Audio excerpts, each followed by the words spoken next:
Hi everyone, welcome back to my channel. And if you're new here, welcome. Thanks for clicking on this video and giving me a chance. तो आज हम बात करेंगे एक बहुत ही interesting topic के बारे में, how western pop culture is shaping our desi content.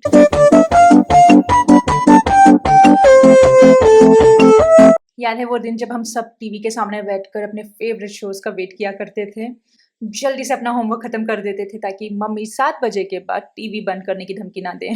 और अब देखो कितना कुछ बदल गया है। अब तो हम बस एक क्लिक करते हैं फ़ोन या लैपटॉप में और हमारे सामने दुनिया भर का कंटेंट आ जाता है। कोई स्केड्यूल नहीं, कोई वेट नहीं, चाहे सुबह के 3 बजे हो या दोपहर के 2 बजे, आप कभी भी कोई भी कंटेंट कंज्यूम कर सकते हो। और ये है ऑन डिमांड स्ट्रीमिंग का जादू। तो चलिए डिस्कस करते हैं कि कैसे नेटफ्लिक्स, अमेजॉन प्राइम या डिज्नी प्लस हॉटस्टार ने इंडिया में एंटरटेनमेंट का सीन ही बदल दिया है। It's like a total revolution. कभी सोचा कि आप मनी हाइस्ट या स्ट्रेंजर थिंग्स जैसे शोज सेम टाइम और सेम डे देख सकते हो जैसे कि बाकी दुनिया? That's crazy right. लेकिन असली मज़ा तो तब आया जब इन प्लेटफॉर्म्स ने इंडियन ओरिजिनल कंटेंट बनाना शुरू किया। आई मीन सेक्रेट गेम याद है? At least the first season. पहली बार लगा कि हम भी इंटरनेशनल शोज को टक्कर दे सकते हैं, और वो भी अपनी कहानियों के साथ। और ये प्लेटफॉर्म सिर्फ हिंदी में कंटेंट नहीं बना रहे हैं, वो हर लैंग्वेज में कंटेंट बना रहे हैं, तमिल, तेलुगु, मलयालम। और अगर आपको कोई लैंग्वेज समझ नहीं आती तो सबटाइटल्स और डबिंग के ऑप्शंस भी अवेलेबल है। It's like having a mini India on your screen. अब तो सबका टेस्ट भी बदल गया है। पहले ज़्यादातर रोमांटिक कॉमेडीज़ या फैमिली ड्रामास चलते थे, लेकिन अब देखिए crime thrillers, sci-fi, dark comedies, सब कुछ पॉपुलर हो रहा है। We have become such global viewers. और हाँ, बिंज वॉचिंग, आई मीन ये तो इन्हीं प्लेटफॉर्म की देन है। आई मीन पहले हम एक एपिसोड के लिए एक-एक हफ्ता वेट किया करते थे, और अब एक सीज़न हम एक दिन में ख़त्म कर देते हैं। अब तो पेरेंट्स अपने बच्चों को बोलते हैं कि प्लीज़ बाहर जाओ और थोड़ा-सा खेल-कूद लो। But this is the addiction and this addiction is real. आप बताओ, आपको क्या लगता है? क्या ये चेंज अच्छा है या बुरा? और आपको कौन-सा प्लेटफ़ॉर्म सबसे ज़्यादा अच्छा लगता है? कमेंट्स में ज़रूर बताइए। अब बात करते हैं इंडियन शोज़ के इवॉल्विंग स्टोरी टेलिंग टेक्निक्स के बारे में। आपने नोटिस किया ही होगा कि आजकल के इंडियन टीवी शोज और वेब सीरीज पुराने ज़माने की सिंपल स्टोरी से काफ़ी आगे बढ़ चुके हैं। लेकिन क्या आपने नोटिस किया है कि इसमें वेस्टर्न स्टाइल के नैरेटिव आर्क्स और कॉम्प्लेक्स कैरेक्टर्स भी आ रहे हैं? तो चलिए इस पर थोड़ा सा डिटेल में बात करते हैं। रिमेंबर क्योंकि सास भी कभी बहू थी, या वो कुकर वाला कौन सा शो था, साथ निभाना साथिया, या पूरा दिन रोना धोना, सास बहू के बीच के कॉन्फ्लिक्ट्स और drama that would never and, her episode का सेम रिपीटेटिव फॉर्मूला। और अब आज के टाइम के वेब सीरीज से इसको कंपेयर करें तो स्टोरी टेलिंग बिल्कुल अलग हो चुकी है। एक तरह से कह सकते हैं कि इंडियन कंटेंट काफ़ी मैच्योर हो चुका है। For example let's talk about shows like made in heaven. ये शो सिर्फ सरफेस लेवल ड्रामा नहीं दिखाता, बल्कि इन डेप्थ कैरेक्टर्स को, सोशल इश्यूज को और रियलिस्टिक रिलेशनशिप्स को पोर्ट्रे करता है, एक्सप्लोर करता है। कैरेक्टर्स को मल्टी डायमेंशनल दिखाया जाता है, जैसे रियल लाइफ में होता है। उनके स्ट्रगल्स, उनके फ्लॉज सब ऑडियंस के सामने होते हैं, और सब कुछ ऑडियंस के साथ रेजोनेट करते हैं। तो ट्रेडिशनली इंडियन शोज में वन एपिसोड बेस्ड फॉर्मेट हुआ करता था, जिसमें हर एपिसोड का एक इंडिपेंडेंट स्टोरी आर्क होता है। लेकिन आजकल काफ़ी शोज पूरे सीजन के लिए एक ongoing complex story line use करते हैं। अब ये सीजन लॉन्ग स्टोरी आर्क, जो कि अमेरिकन ड्रामाज में काफ़ी कॉमन है, इंडियन शोज में भी नज़र आने लगा है। अब काफ़ी सारे शोज इस फॉर्मेट को यूज़ करते हैं, जहाँ पर हर एपिसोड में एक स्टोरी होती है, लेकिन वो स्टोरी एक लार्जर आर्क का पार्ट होती है, जो पूरे सीजन में अनफोल्ड होता है। मतलब हर एपिसोड के बाद कहानी थोड़ी सी प्रोग्रेस करती है, आगे बढ़ती है, और सीजन फिनाले तक क्लाइमैक्स बिल्ड होता रहता है। हर एपिसोड के बाद एक क्यूरियोसिटी बढ़ती है, व्हाट विल हैपन नेक्स्ट। कुछ shows non linear story telling format का भी यूज़ करते हैं। अगर आपने एंशियस पीपल देखा होगा, जो कि हॉटस्टार में अवेलेबल है, तो आपने नोटिस किया होगा कि हर एक स्टोरी एक स्ट्रेट फॉरवर्ड टाइमलाइन में नहीं चलती। सीन्स फ्लैशबैक के थ्रू आते हैं या फ्यूचर का एक ग्लिम्स दे दिया जाता है, which keeps the audience engaged. अब ये पहले वाले डेली सोप से तो बहुत ही अलग अप्रोच है, जहाँ सब कुछ एक स्ट्रेट लाइन में हुआ करता था। ये non linear story telling western shows का एक काफ़ी बड़ा ट्रेंड था।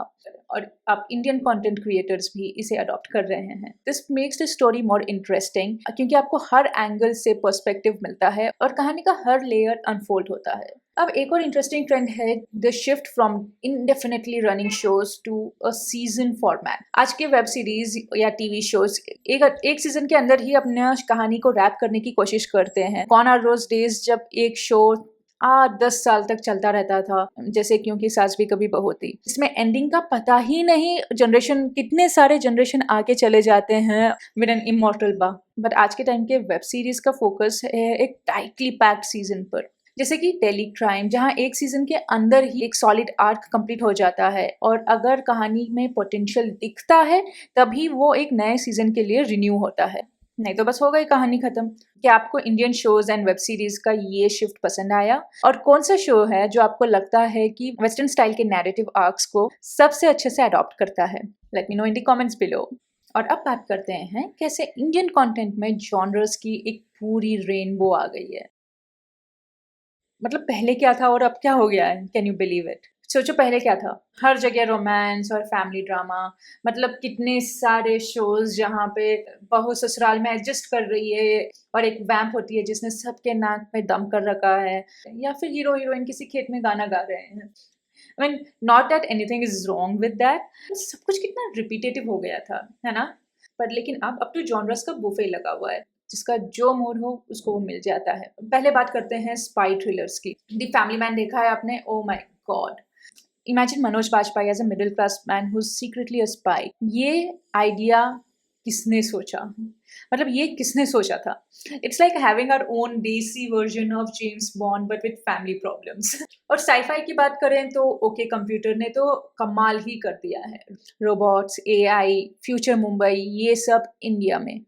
पहले हम सब सोचते थे कि साईफाई सिर्फ हॉलीवुड का डोमेन है, बट नाउ हम भी स्पेस जा रहे हैं।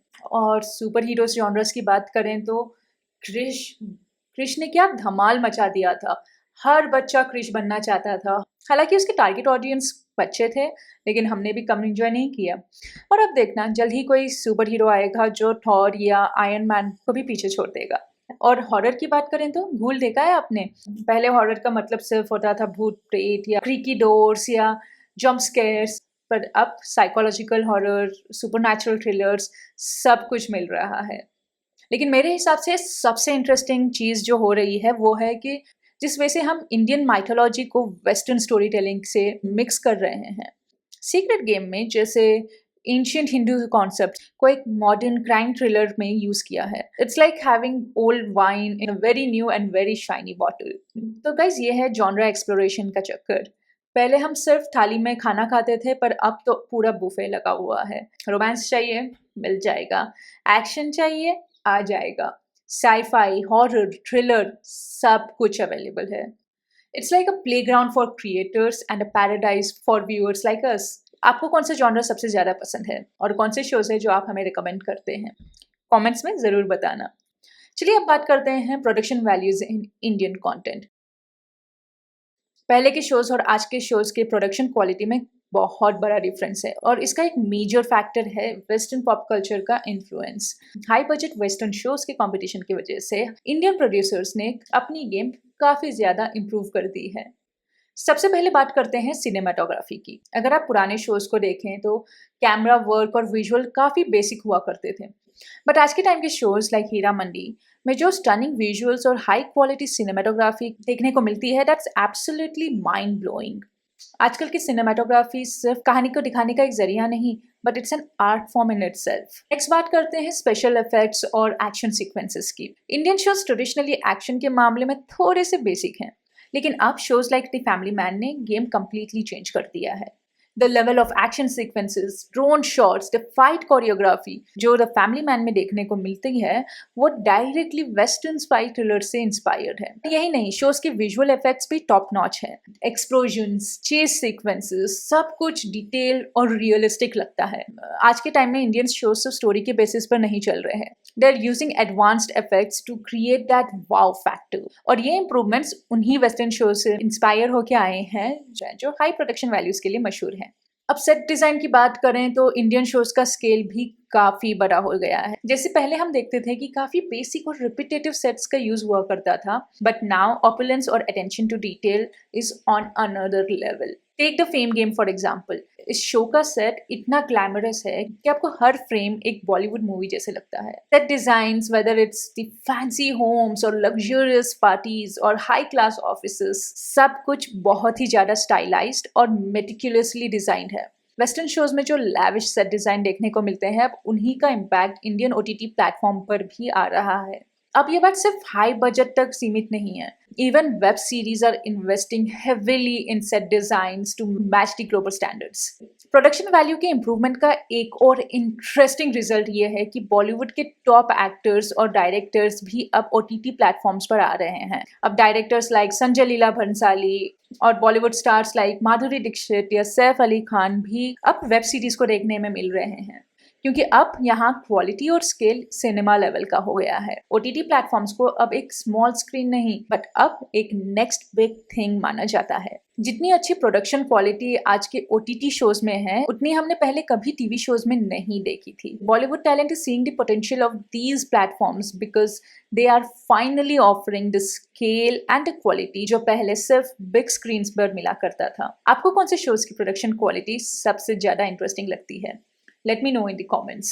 अब बात करते हैं taboo topics in Indian content के बारे में। जहाँ पहले टैबू टॉपिक्स जैसे LGBTQ+ इश्यूज, फीमेल सेक्सुअलिटी या मेंटल हेल्थ जो सिर्फ नीश फिल्म तक ही सीमित थे, आर्ट मूवीज की तरह प्रमोट किया करते थे, अब ये मेन स्ट्रीम कॉन्टेंट में भी दिखाई दे रहे हैं। वेस्टर्न शोज ने इन एरिया में एक क्लियर पाथ बनाया है, जिससे इंडियन क्रिएटर्स को कॉन्फिडेंस मिला है कि वो भी इन इम्पॉर्टेंट कॉन्वर्जेशंस को शुरू कर सकें और इन टॉपिक को एक्सप्लोर कर सकें। अब बात करते हैं LGBTQ+ टॉपिक की। मेड इन हेवन ने इस टॉपिक को मेन स्ट्रीम बनाकर बहुत बड़ा स्टेप लिया है। ये शो सिर्फ एक वेडिंग प्लानर की कहानी नहीं है, बल्कि ये एक्सप्लोर करता है कि कैसे सोसाइटी में LGBTQ+ कम्युनिटी को एक्सेप्ट किया जाता है। फीमेल सेक्सुअलिटी की बात करें तो movies like Lipstick Under My Burkha ने वुमेन के डिजायर को, रिलेशनशिप्स को और सेक्सुअल फ्रीडम को एक्सप्लोर किया है। ये मूवी ये दिखाती है कि वुमेन भी अपने सेक्सुअल चॉइसेस के लिए इक्वली एम्पावर्ड हो सकती है। मेंटल हेल्थ की बात करें तो डियर जिंदगी जैसे मूवीज ने भी इस टॉपिक को काफ़ी अच्छे से एक्सप्लोर किया है। इस फिल्म ने दिखाया है कि मेंटल इश्यूज काफ़ी नॉर्मल है और उनके लिए हेल्प लेना भी एक स्ट्रेंथ है। आपको कौन से शोज या फिल्म्स इस एरिया में इम्पैक्टफुल लगे? क्या आपने इन टॉपिक्स के पोर्ट्रेयल में कोई चेंज नोटिस किया है? Let me know in the comments below. अब बात करते हैं कैसे वेस्टर्न पॉप कल्चर का इन्फ्लुएंस इंडियन ऑडियंस के एक्सपेक्टेशंस को बदल रहा है। तो सबसे पहले बात करते हैं ऑडियंस एक्सपोजर की। वेस्टर्न शोज जैसे गेम ऑफ थ्रोन्स और स्ट्रेंजर थिंग्स ने लोगों को इतना एंगेज किया है कि उनकी एक्सपेक्टेशंस भी काफ़ी बढ़ गई है। लोग चाहते हैं कि उन्हें ज़्यादा सोफिस्टिकेटेड प्लॉट्स और बेटर कैरेक्टर डेवलपमेंट देखने को मिले। आजकल के ऑडियंस को सिर्फ एंटरटेनमेंट नहीं, बल्कि क्वालिटी कंटेंट चाहिए। मतलब इसका मतलब है कि high production value, great visuals, great story telling. Shows जो ना सिर्फ स्टोरी दिखाते हैं बट उन्हें क्रिएटिवली प्रेजेंट करते हैं। पहले लोग रोज एक एपिसोड देखने के आदी थे, पर अब ट्रेंड बदल गया है। लोग चाहते हैं कि वो पूरा सीजन एक ही दिन में खत्म कर दें। And this change in viewing habits is directly influenced by Western streaming culture. इन सब का एक और इम्पैक्ट ये है कि इंडियन क्रिएटर्स को इनोवेट करना पड़ रहा है। ऑडियंस के एक्सपेक्टेशंस को मीट करने के लिए वो न्यू स्टोरी टेलिंग टेक्निक्स और फॉर्मेट को अडॉप्ट कर रहे हैं। अब क्रिएटर्स को भी ये रियलाइज हो गया है कि अगर उन्हें सक्सेसफुल होना है तो उन्हें क्वालिटी और ओरिजिनलिटी पर फोकस करना होगा। क्या आपकी भी एक्सपेक्टेशंस इंडियन शोज और मूवीज को लेके बदल गई है? Let me know in the comments below. तो गाइस, ये था मेरा breakdown on how western pop culture is influencing Indian content. और अगर आपको ये वीडियो पसंद आए तो प्लीज लाइक और सब्सक्राइब करना मत भूलना। हम मिलते हैं अगली वीडियो में। तब तक के लिए take care and bye bye.